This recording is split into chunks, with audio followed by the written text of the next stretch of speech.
Shri Gurukul science academy YouTube channel में मैं रोशन Dahiya chemistry PGT आप सभी विद्यार्थियों का अभिनंदन करता हूं। आज हम पढ़ेंगे द्वितीयक सेल, वैद्युत रसायन का जो पार्ट 5 है, द्वितीयक सेल।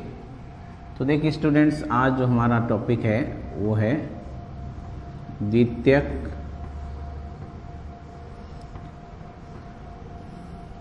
सेल।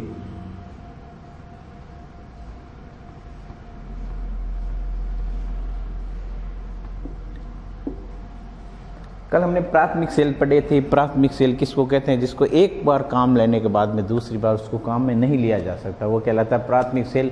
द्वितीयक सेल उसको कहते हैं जिसको एक बार काम लेने के बाद में उसको पुनः आवेशित किया जा सकता है, चार्ज किया जा सकता है। जैसे मोबाइल की बैटरी है, चार्ज कर सकते हो ना। इसी प्रकार से मान लीजिए गाड़ियाँ हैं, गाड़ियों के अंदर जो बैटरियाँ होती है तो वो भी कौन सी होती है? यही होती है द्वितीयक सेल। तो द्वितीयक सेल का अभिप्राय यही है कि जिन्हें पुनः आवेशित किया जा सकता है, यानी कहने का तात्पर्य है जो रासायनिक ऊर्जा को विद्युत ऊर्जा और विद्युत ऊर्जा को पुनः रासायनिक ऊर्जा में बदला जा सकता है। अब देखिए द्वितीयक सेल में कौन कौन से सेल पढ़ेंगे। सबसे पहला जो है नंबर 1 हम पढ़ेंगे लेड संचायक सेल, सीसा संचायक सेल। लेड संचायक सेल, लेड संचायक सेल, जिसे सामान्यतः सीसा संचायक सेल भी कहते हैं। सीसा संचायक सेल भी कहा जाता है। दूसरा जो हम पढ़ेंगे वो कौन सा सेल होगा? सेकंड जो हमारा सेल होगा वो उसके अंदर जो है ये हो जाएगा आपके कैडमियम सेल। Cadmium cell. और थर्ड जो प्रकार का है वो हो जाएगा आपका ईंधन सेल। ईंधन सेल। देखिए स्टूडेंट्स, हमारे पास में 3 सेल। सबसे पहले हम पढ़ते हैं लेड संचायक सेल। देखिए सीसा संचायक सेल भी इसको कहा जाता है। ये इसका स्ट्रक्चर कैसे होता है देखने में? देखो सामान्यतः तो हम इसको ऐसे ही देखते हैं। कई बार जो नॉर्मल जैसे सामान्य एक बैटरी होती है उसको तो आपने देखा होगा इस प्रकार से, ये सामान्य से जैसे मान लीजिए जनरल रूप से ये इस प्रकार से आपको देखने को मिलता होगा। एक जो है बॉक्स के समान होता है। इसमें एक तो जो टर्मिनल होता है वो होता है आपका पॉजिटिव टर्मिनल और एक होता है इसमें नेगेटिव टर्मिनल। Negative terminal. और इसमें सल्फ्यूरिक एसिड भरा रहता है H2SO4, H2SO4। एक एनोड होता है, जो एनोड होता है वो लेड का बना होता है और जो कैथोड होता है वो लेड ऑक्साइड का बना होता है। ये स्ट्रक्चर थोड़ा सा डिफिकल्ट है, तो मैं आपको यहाँ इजी समझा देता हूँ। देखिए जैसे ये जो है इस प्रकार से एक वेसल्स है, पात्र है, और इस पात्र में जो है ये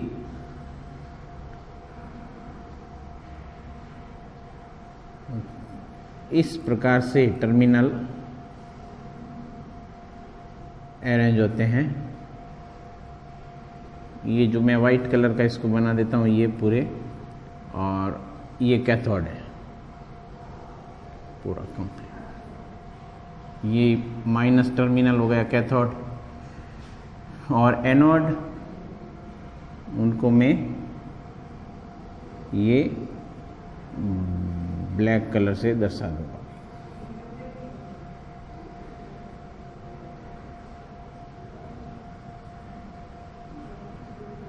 ये जो ब्लैक टाइप के जो लाइनिंग वाले हैं इनको अपन मान लेते हैं इसको इस प्रकार से।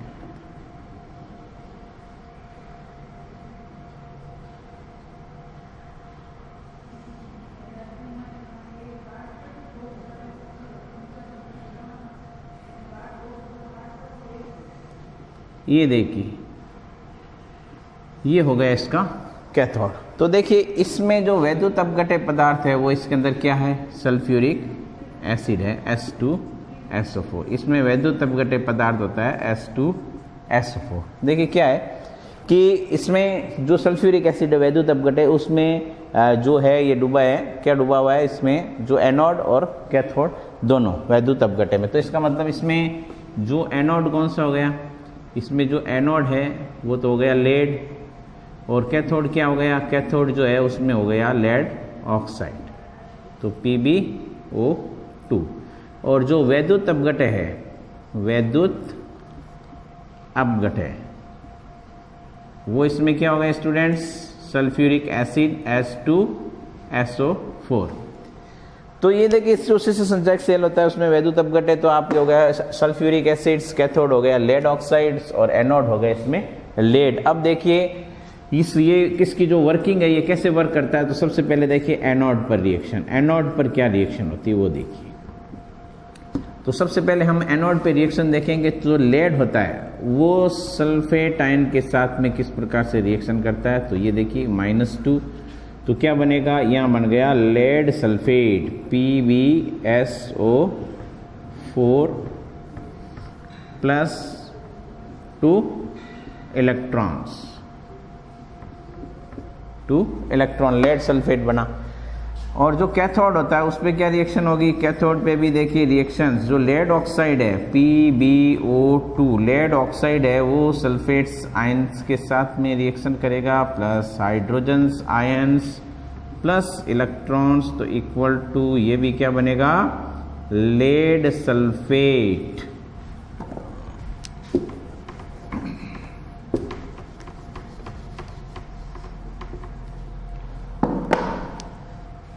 Plus water. ये देखिए ये एनोड पर क्या होता है कि जो लेड होता है वो सल्फेट आयन के साथ रिएक्शन करके सल्फेट आयन बनाए, और यहाँ पर ये आयन बनाए।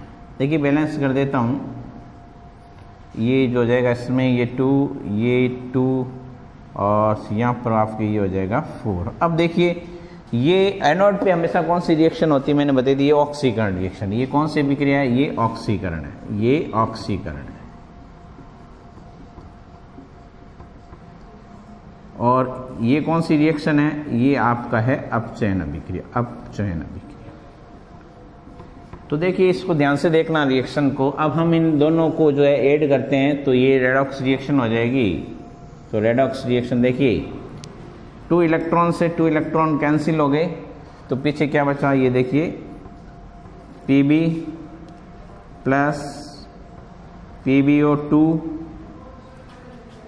प्लस देखिए ये 4H और ये 2 सल्फेट, तो ये हो गया H2SO4, 2H2SO4 हो गए, 2H2SO4 हो गए, यानी कि ये जो है ये पूरा पार्ट्स ये 2H2SO4 हो गया।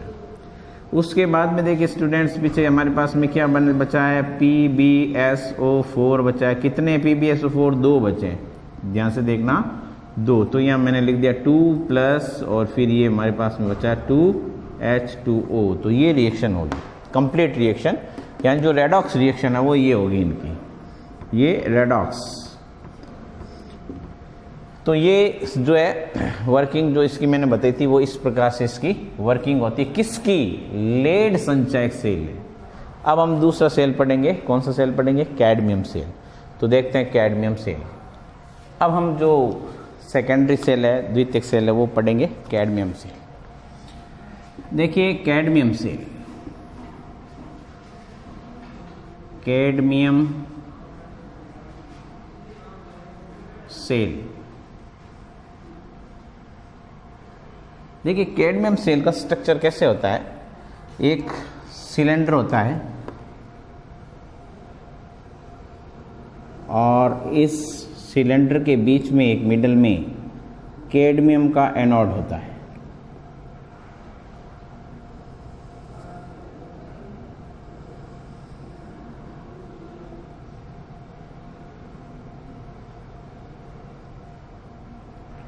और इस कैडमियम जो इसका जो एनोड होता है उसके चारों ओर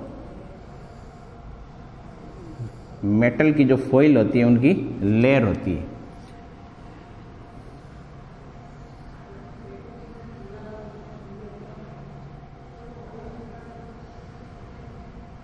ये ऊपर इसका कैप होता है, तो देखिए स्टूडेंट्स,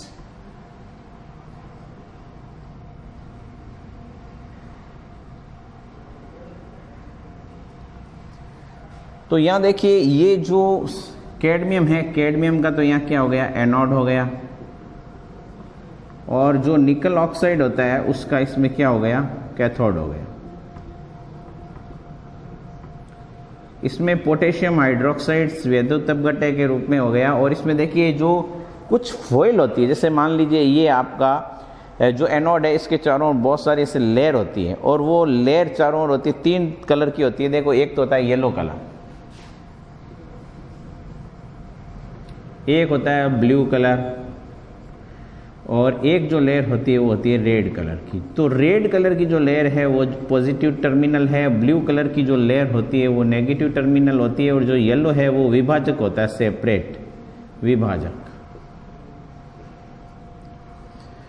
यानी बहुत सारी लेयर है, जैसे पेपर होते हैं, उन पेपर को ये जैसे मान लीजिए कैडमियम है, कैडमियम का ये एनोड है, इसके चारों बहुत सारे ऐसे पेपर है, उनको इस प्रकार से रोल करके रख देते हैं। तो इस प्रकार से जो येलो कलर होता है वो विभाजक का काम करता है, जो पॉजिटिव टर्मिनल और नेगेटिव टर्मिनल वाले जो ये फॉइल है उनके बीच में, ताकि क्या शॉर्ट सर्किट नहीं होता है। तो अब देखिए इसमें भी हम वही चीज़ देखते हैं। देखिए एनोड क्या है, सबसे पहले इसमें एनोड कौन है, तो हम देख लेते हैं। इसमें एनोड है कैडमियम, उसके बाद में ये हो गया कैडमियम, उसके बाद में देखिए जो कैथोड है वो क्या है, इसमें जो आपके NiO2 निकल ऑक्साइड भी मान सकते हैं इसको। और अब देखिए इनके बाद में जो वैद्युत अपघटय है, वैद्युत अपघटय, पोटेशियम हाइड्रोक्साइड भी हो सकता है, सोडियम हाइड्रोक्साइड भी हो सकता है, कोई भी ले सकते हैं। तो देखिए अब ये वर्क कैसे करता है, तो सबसे पहले देखिए इसकी रिएक्शन एनोड पर, एनोड पर क्या रिएक्शन होगी। देखिए सबसे पहले हम लेते हैं कैडमियम, कैडमियम ने हाइड्रोक्सी आयन के साथ में, हाइड्रोक्सी आयन इस यहाँ से है ना, हाइड्रोक्सी आयन के साथ रिएक्शन करेंगे तो ये क्या बन जाएगी, ये बन जाएगा CdOH का होल ट्वाइस प्लस 2 इलेक्ट्रॉन्स बाहर निकल जाएंगे। ठीक है, तो इसको मैं यहाँ बैलेंस कर देता हूँ। चलिए ये इसको मैंने यहाँ बैलेंस कर दिया। अब देखिए कैथोड पर क्या रिएक्शन होती है। आपको पता है एनोड पर हमेशा ऑक्सीडेशन रिएक्शन होती है, और कैथोड पर हमेशा कौन सी रिएक्शन होती है, अपचयन यानी रिडक्शन रिएक्शन होती है। तो इसके अंदर देखो, इसके अंदर क्या होगा, निकल ऑक्सीजन हाइड्रोक्साइड, इसका नाम है निकल oxygen hydroxide plus water plus electrons, तो ये बन जाएगा NiOH का होल ट्वाइस, उसके अलावा प्लस यहाँ OH नेगेटिव। तो ये देखिए इनको सबको बैलेंस करने के लिए मैं यहाँ 2 लगा रहा हूँ, मुझे याद है, आप बैलेंस कर सकते हो। अब देखिए यहाँ इन दोनों से हम मिला के रेडॉक्स रिएक्शन निकाल लेंगे। तो उससे पहले एक बार मैं रिएक्शन बोल देता हूँ, वापस सुन लीजिए। Cadmium plus 2 hydroxy ion equal to cadmium hydroxide plus 2 electrons, nickel oxygen hydroxide plus 2 waters plus 2 electrons equal to 2 nickel hydroxides plus 2 hydroxy ion. देखिए 2 इलेक्ट्रॉन से 2 इलेक्ट्रॉन्स कैंसिल हो गया, 2 हाइड्रोक्साइड से 2 हाइड्रोक्साइड कैंसिल हो गया, तो पीछे हमारे पास में क्या बचा, कैडमियम प्लस 2 निकल oxygen hydroxide plus 2H2O 2NiOH का होल ट्वाइस। तो देखिए स्टूडेंट्स, हमारे पास में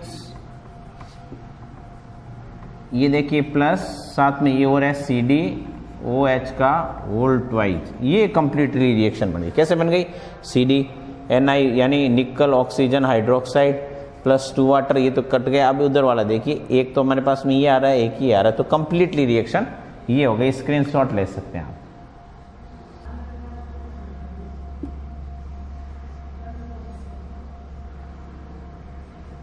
ईंधन सेल,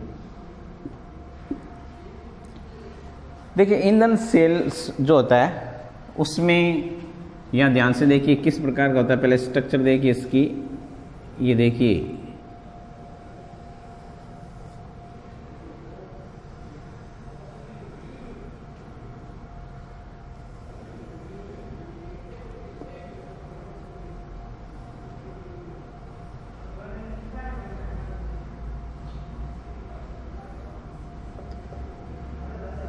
इधर से हम हाइड्रोजन गैस फ्लो कर सकते हैं और इधर से हम ऑक्सीजन गैस फ्लो करते हैं। और यहाँ 2 इलेक्ट्रोड्स लगे रहते हैं, एक ये एनोड और ये एनोड होता है वो छिद्रयुक्त एनोड होता है, छिद्रयुक्त एनोड। और इसी प्रकार से इसमें जो कैथोड लगा रहता है वो भी छिद्रयुक्त कैथोड होता है, तो ये होता है छिद्रयुक्त कैथोड।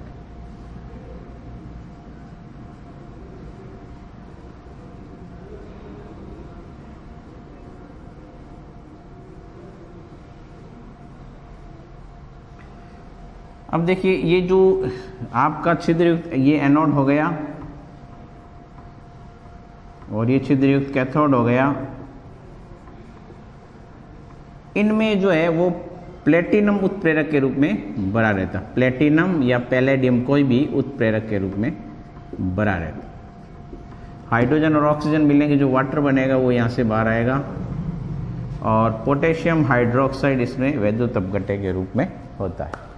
यानी कि ये जो सेल है ये हमारा ईंधन सेल है। इसमें देखिए कौन कौन सा ईंधन काम में लिया जा सकता है, कोई पूछ ले क्वेश्चन, ये बताइए ईंधन सेल में कौन सा फ्यूल ईंधन काम में लिया जाता है। तो हाइड्रोजन लिया जा सकता है, मेथेन लिया जा सकता है, या मेथिल अल्कोहल भी इसमें काम में ली जा सकती है। अब देखिए इसमें क्या रिएक्शन होती है, कैसे रिएक्शंस होती है। तो देखिए सबसे पहले जो एनोड पर हाइड्रोजन है वो रिएक्शन करेगा हाइड्रोक्साइड आयन के साथ में, वाटर बनेगा, 2H2O बन जाएगा प्लस 2 इलेक्ट्रॉन्स। अब देखिए यहाँ अब कैथोड पे क्या होगी, देखिए कैथोड पे जो रिएक्शन होगी वो देखिए कैथोड पर, कैथोड पे क्या होगा, oxygen plus water plus electron equal to OH hydroxy ion.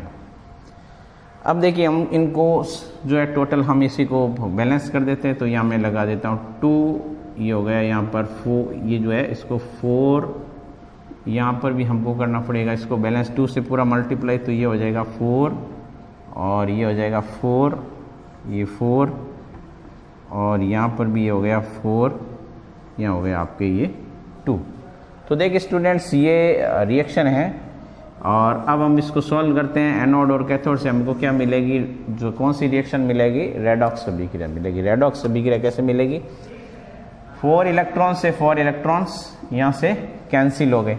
अब हमारे पास में क्या बचा, देखिए 2 ये हाइड्रोजन बचे और क्या बचा, प्लस ऑक्सीजन बची। उसके अलावा देखिए ये 4OH भी यहाँ से कैंसिल हो जाएगा। अब क्या बचा, अब देखिए ये 4H2 इधर और इधर कितने हैं, ये हमारे पास में 2H2, तो 4 में से 2H2 माइनस कर दो तो हमारे पास मेरा 2H2। तो ये कंप्लीट रिएक्शन हमारे पास में आ गई, किसके लिए आ गई, ईंधन सेल के लिए। तो ये ईंधन सेल भी हो गया। तो आपको ये जो वर्किंग है ये ज़्यादा याद रखनी है।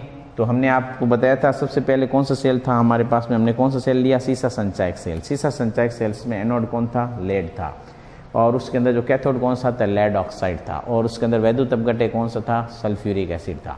दूसरा हमने कैडमियम सेल लिया, तो उसमें कैडमियम क्या था, कैडमियम एनोड का काम कर रहा था। तो और कैथोड का काम कौन कर रहा था इसके अंदर, तो निकल ऑक्साइड्स। और थर्ड जो सेल था हमने आपको बता दिया ये कौन सा सेल था, ईंधन सेल। और इसके अंदर ईंधन के रूप में हाइड्रोजन काम में ली जा सकती है, आपके मेथेन काम में ली जा सकती है, मेथिल अल्कोहल काम में लिया जा सकता है। अच्छी तरह से इसका स्क्रीनशॉट ले लीजिए। अब हम पढ़ेंगे कोरोजन, संयोग क्षारण। देखिए संयोग क्षारण क्या होता है, कोई भी मान लीजिए मेटल है, कोई भी धातु है, जब वो वायु के साथ संपर्क में आती है या वायु की गैसों के साथ संपर्क में आती है, नमी के संपर्क में आती है, तो उनका धीरे धीरे क्षय होने लगता है। उनके ऊपर एक लेयर चढ़ जाती है, उनके ऊपर एक परत चढ़ जाती है। जैसे जो लोहा होता है, लोहे के ऊपर किस कलर की परत चढ़ती है, रेडिश ब्राउन। तो जो लोहा लोहा के ऊपर जो है लाल कलर की परत चढ़ जाती है। और इसी प्रकार से मान लीजिए आपका कॉपर है, तांबा, कॉपर के ऊपर भी कौन सी परत चढ़ जाएगी, हरी कलर की परत चढ़ जाती है। इसी प्रकार से जो चांदी या सिल्वर है, एल्युमिनियम है, उस पे ऊपर कौन सी, काली कलर की परत चढ़ जाती है। तो देखिए जो आपका आयरन है, आयरन के ऊपर रेडिश ब्राउन, और जो आपका कॉपर है उसके ऊपर ग्रीन कलर की लेयर चढ़ सकती है, और जो आपका चांदी है जिसको सिल्वर बोलते हैं उसके ऊपर ब्लैक कलर की लेयर चढ़ जाती है। तो इसको हम कहते हैं कोरोजन, क्षय क्षारण। क्षय क्षारण से देखिए सीधा सीधा क्षय क्षारण जो हमारे सिलेबस में जो आयरन है, तो हम आयरन के बारे में पढ़ेंगे। जैसे मान लीजिए मेरे पास में ये एक आयरन का टुकड़ा है,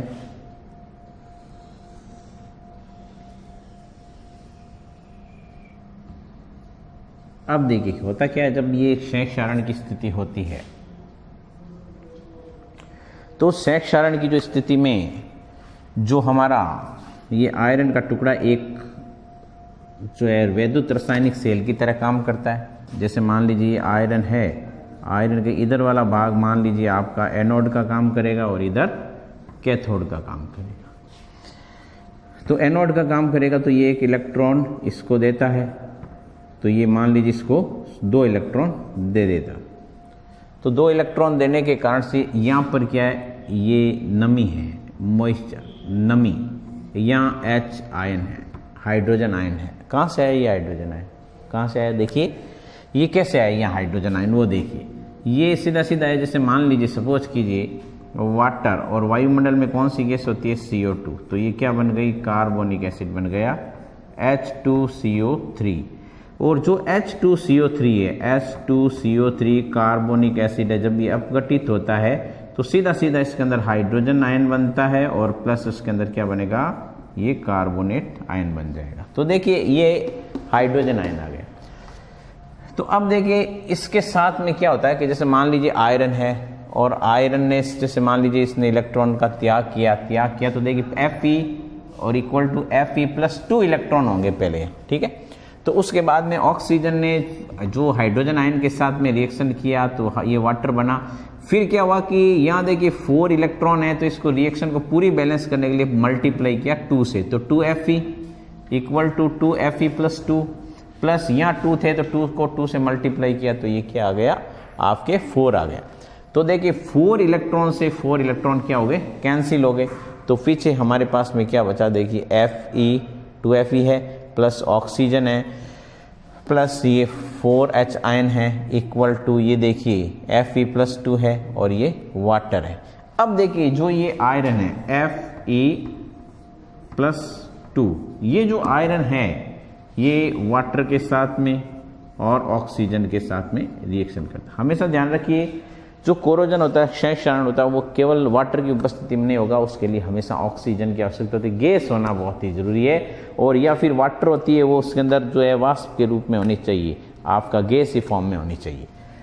अब देखिए जो हमारे पास में बनेगा Fe2O3 प्लस ये इसके अंदर हाइड्रोक्सी आयन हो जाएंगे। तो देखिए अब यहाँ पर जो हम बात करेंगे यहाँ OH आयन। अब यहाँ देखिए जो ये हमारे पास में ये जो फार्मूला है जो फेरिक ऑक्साइड, तो यहाँ 2 कर देता हूँ, यहाँ 2 कर देता हूँ, यहाँ 1/2 कर देता हूँ ताकि ये रिएक्शन बैलेंस हो जाए। अब मेरे पास में जो Fe2O3 आई है, Fe2O3 इसको मैंने X वाटर के साथ में रिएक्शन कराया। किसके साथ में कराया, X वाटर के साथ।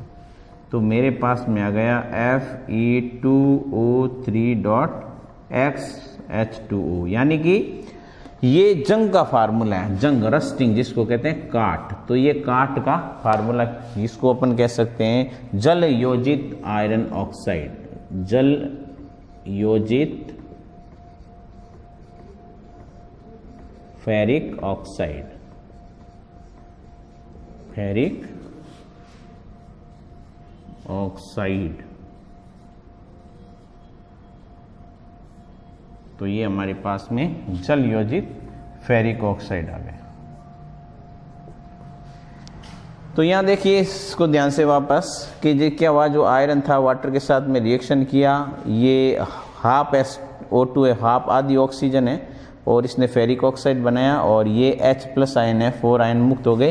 तो ये जो आयरन ऑक्साइड बना है जल योजित, तो जो आपका ये उसके जल योजित अब होगा क्योंकि जल के साथ ऐड करेगा, तो ये हो गया Fe2O3 + XH2O तो equal to Fe2O3 dot XH2O। तो ये क्या हो गया, फेरिक जल योजित ऑक्साइड। अब देखो इसको एक अच्छे से डायग्राम से और बता सकते हो आप, ऐसे इसको एक डायग्राम से बता सकते हैं। जैसे मान लीजिए इसमें आयरन है, इस आयरन ने 2 इलेक्ट्रॉन मुक्त किए, 2 इलेक्ट्रॉन मुक्त किए, तो क्या हुआ Fe+2, 2 इलेक्ट्रॉन और इसने मुक्त किए,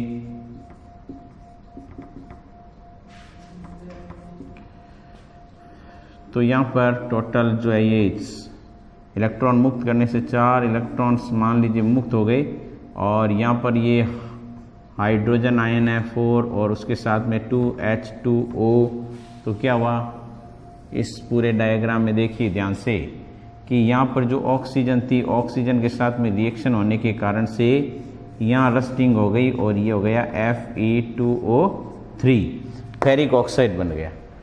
तो आप इस डायग्राम से इसको समझ सकते हैं, इसी चीज़ को समझा जा सकता है कि भाई रस्टिंग क्या है, संयोग क्षारण क्या है। स्क्रीनशॉट ले सकते हो इसके अंदर रिएक्शन का, और इसको नोटबुक में लिख लीजिए। हाँ, अब देखिए ये संयोग क्षारण जो होता है ना, वो किस कारण से होता है, क्या क्या फैक्टर काम करते हैं जिसके कारण से संयोग क्षारण होता है। देखिए पहला तो है सक्रियता श्रेणी।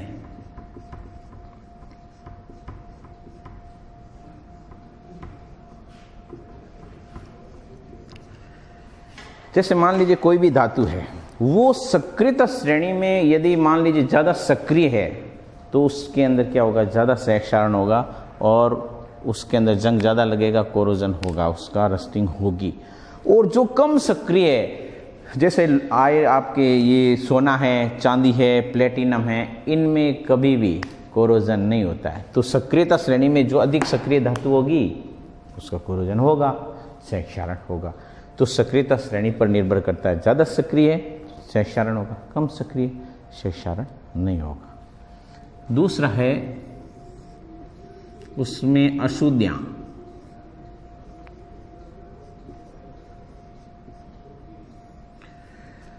यदि मान लीजिए कोई भी आपका मेटल है, उसके अंदर अशुद्धियां हैं, तो संयोग क्षारण जल्दी ही हो जाएगा। और यदि प्योर मेटल है तो संयोग क्षारण उसके अंदर धीरे धीरे, अशुद्धियों पे भी निर्भर करता है, तो अशुद्धियों के ऊपर भी जो चीज़ ये निर्भर करती है। तीसरा है आपका वैद्युत अपघट्य। देखिए क्या होता है कि आपने एसिड रेन के बारे में सुना होगा, उसमें से जो एसिड बनता है और फिर वापस जो एसिड रेन के रूप में बरसता है, तो उसके अंदर वैद्युत अपघट्य के रूप में तो एसिड होता है। और एसिड जब मेटल के ऊपर रिएक्ट करेगा तो उसमें संयोग क्षारण ज़्यादा होगा, तो वैद्युत अपघट्य बिल्कुल बनेगा। पानी के अंदर भी वैद्युत अपघट्य होता है। आपने पढ़ा होगा एसिड रेन के कारण से जो है ताजमहल को भी नुकसान पहुंच रहा है, बड़ी बड़ी जो बिल्डिंग है ध्वस्त हो जाती है।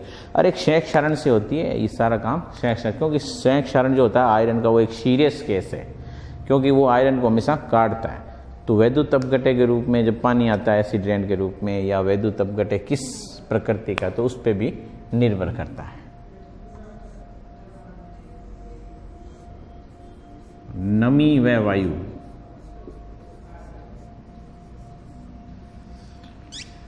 सबसे इंपॉर्टेंट फैक्टर यही है कि नमी और वायु।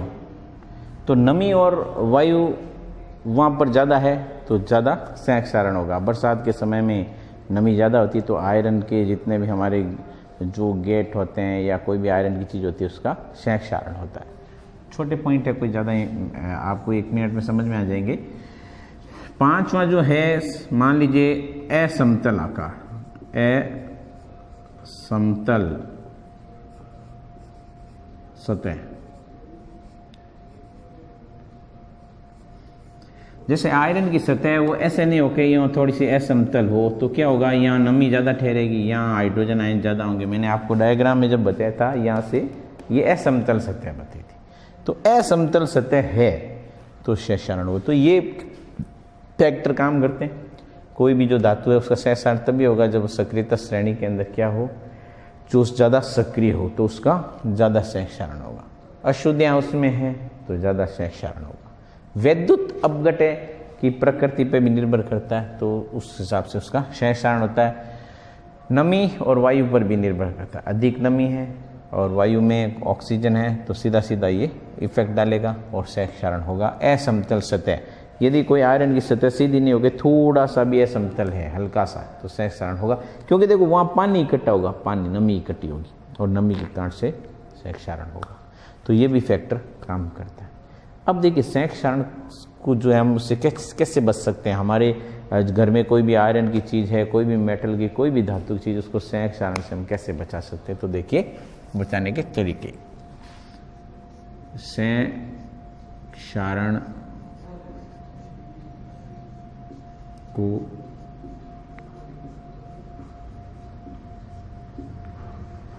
रोकने के उपाय, कौन कौन से क्षय क्षारण को रोकने के उपाय है वो देखिए, कैसे हम इसको क्षय क्षारण को रोक सकते हैं।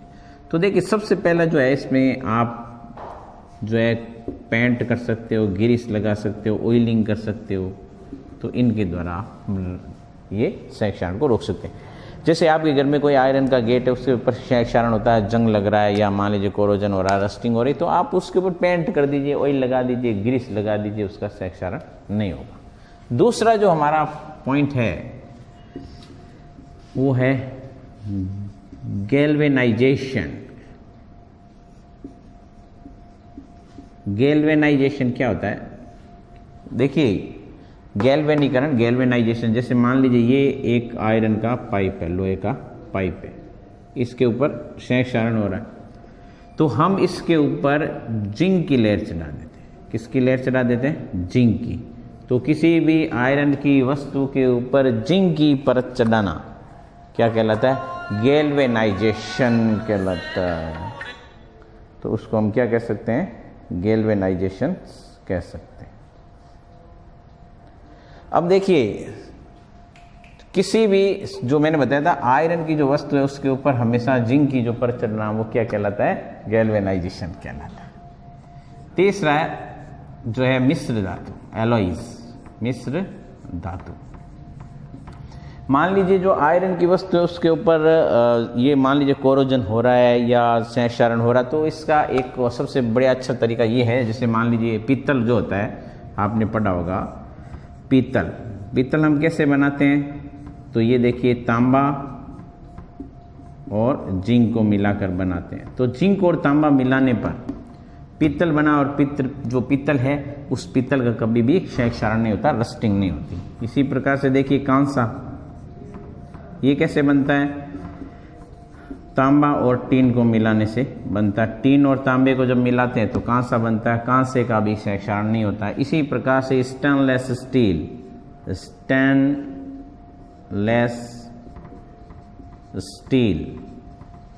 स्टेनलेस स्टील किससे बनता है? ये बनता है आपके आयरन, क्रोमियम और निकल। तो मिश्र धातु बनाकर हम जो है क्षय क्षारण को रोक सकते हैं। कुतुब मीनार के पास में एक बहुत बड़ा आयरन पिलर है, वैज्ञानिकों के लिए आज भी वो चुनौती है। क्यों? क्योंकि उसका क्षय क्षारण नहीं हुआ और अभी तक वैज्ञानिकों को ये पता नहीं चला उसके अंदर ऐसा क्या चीज़ मिलाया कि वो खुली हवा में नमी के साथ में वहाँ पर खड़ा है दिल्ली में, और आज तक 1600 साल हो गए उसको, आज तक उसका कोरोजन नहीं हुआ, क्षय क्षारण नहीं हुआ, रस्टिंग नहीं हुई। तो ये वैज्ञानिकों के सामने एक बहुत बड़ी चुनौती है। अब देखिए जो है इसके अलावा कई प्रकार के, जैसे एक तरीका और है वैद्युत संरक्षण।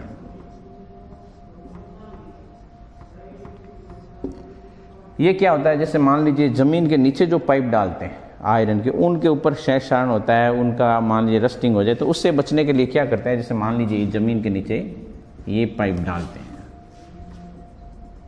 ये जमीन के नीचे ये पाइप है, और इसको क्या करते हैं कि एक जैसे मान लीजिए मैग्नीशियम है और मैग्नीशियम के साथ में इसके साथ एक वायर जोड़ देते हैं, जिससे ये एक इलेक्ट्रॉन इसको देता है, जिसके कारण जो आयरन होता है वो इलेक्ट्रॉन मुक्त नहीं करता है। उसके कारण से इसका क्या नहीं होता, संयोग क्षारण नहीं होता है, उसका कोरोजन नहीं होता, रस्टिंग नहीं होती है। तो इसको बोलते हैं वैद्युत संरक्षण। क्या बताया कि जो जमीन के अंदर जो पाइप डाले जाते हैं उनका संयोग क्षारण न हो, उनका कोरोजन न हो, उनकी रस्टिंग न हो। तो जैसे मैग्नीशियम लिया, उसके साथ में यहाँ से आयरन जोड़ दिया, इसने इलेक्ट्रॉन मुक्त किया, इसको दिया, तो उसके कारण से जो आपने आयरन है उसके जो आयंस है वो कभी भी इलेक्ट्रॉन मुक्त नहीं करेंगे, और इलेक्ट्रॉन मुक्त नहीं करेंगे तो ऑक्सीकरण अभिक्रिया नहीं होगी, और ऑक्सीकरण अभिक्रिया नहीं होगी तो वहाँ पर रस्टिंग नहीं हो सकती। अगला है जो है प्रतिजंगरोधी। देखिए प्रतिजंगरोधी क्या होता है, जैसे मान लीजिए कोई, जैसे ये विलेन है, ये एक विलेन है, अमोनियम फास्फेट, इसमें भरा है अमोनियम फॉस्फेट। इसमें जो है हम कोई भी आयरन की वस्तु डाल देते हैं, तो ये मैंने इसमें अमोनियम सल्फेट भरा है और इसमें मैंने कोई भी आयरन की एक वस्तु डाल दी। तो अब इसमें क्या होगा, अमोनियम फास्फेट में डालने पर, अमोनियम फास्फेट में डालने पर इसका कभी भी संयोग क्षारण नहीं होगा, रस्टिंग नहीं होगा। तो ये इसमें क्या बनेगा, इसके ऊपर एक लेयर चढ़ जाएगी, वो हो जाएगी आपके आयरन फास्फेट, आयरन फास्फेट, जो संयोग क्षारण से प्रोटेक्शन करेगी, सुरक्षा करेगी। तो इस प्रकार से कई बाजार में सॉल्यूशन आते हैं जिसमें जो लोग होते हैं वो आयरन की चीज़ के ऊपर, आयरन की वस्तु खराब न हो, लंबे समय तक सुरक्षित रखने के लिए जो विलेन आते हैं मार्केट में मिलते हैं, उनमें जो आयरन को सुरक्षित रखा जाता है। तो ये हमारे जो संयोग क्षारण को रोकने के उपाय है। स्टूडेंट्स, ये चैप्टर आपका ख़त्म हो गया है। आपका जो वैद्युत रसायन था 3rd चैप्टर, उसका पार्ट 5। तो कल हम नेक्स्ट चैप्टर स्टार्ट करेंगे। आपको हमारा चैनल कैसे लग रहा है, ज़्यादा से ज़्यादा लाइक कीजिए और शेयर कीजिए। धन्यवाद।